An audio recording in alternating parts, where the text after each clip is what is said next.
കാന്തപുരത്തെ തള്ളി പ്രതിപക്ഷ നേതാവ് വി ഡി സതീശൻ. രാജ്യത്ത് മുസ്ലിങ്ങൾ സുരക്ഷിതരാണ് എന്നത് കാന്തപുരത്തിന്റെ അഭിപ്രായം മാത്രമാണ്. ഇന്ത്യയിൽ മുസ്ലിങ്ങളും ക്രിസ്ത്യാനികളും അരക്ഷിതരാണ്.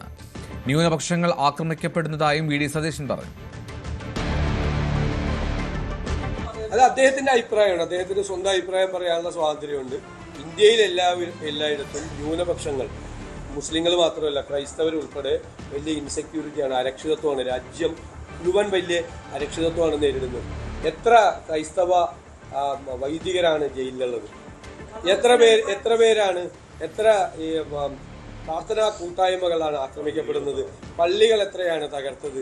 കന്യാസ്ത്രീമാരെ വരെ ആക്രമിക്കുകയാണ്. എത്ര പേരാ ജയിലുള്ളത്? അത് അദ്ദേഹത്തിന്റെ അഭിപ്രായമല്ലേ? അദ്ദേഹത്തിന്റെ അഭിപ്രായം അല്ലല്ലോ, ഞങ്ങളുടെ അഭിപ്രായം അതല്ലല്ലോ. ഞങ്ങൾ ദേശീയ തലത്തിൽ ഒരു സംഘപരിവാറിന്റെ രീതി, ഗവൺമെന്റിന്റെ രീതി ന്യൂനപക്ഷങ്ങൾക്ക് ദോഷകരമായ നിലപാടാണ് എടുക്കുന്നത്. ഇഷ്ടംപോലെ സംഭവങ്ങൾ രാജ്യത്തുണ്ടല്ലോ. വി ഡി സതീശൻ നയിക്കുന്ന പുതിയുഗ യാത്രയിൽ മുൻ മുഖ്യമന്ത്രി വി എസ് അച്യുതാനന്ദന്റെ PA ആയിരുന്ന A സുരേഷ് പങ്കെടുക്കും. കോൺഗ്രസിൽ ചേരില്ലെന്ന് ആവർത്തിച്ച സുരേഷ് UDF സ്വതന്ത്രനാകാൻ പ്രയാസമില്ല എന്ന നിലപാടിലാണ്. സ്ഥാനാർത്ഥിത്വത്തിൽ തീരുമാനമെടുക്കേണ്ടത് UDF ആണെന്ന് സുരേഷും വി ഡി സതീശനും പ്രതികരിച്ചു. എന്നാൽ VSന്റെ മകൻ VA അരുൺകുമാർ LDF സ്ഥാനാർത്ഥിയായാൽ മത്സരിക്കാൻ ബുദ്ധിമുട്ടാണെന്നും A സുരേഷ് പറഞ്ഞു.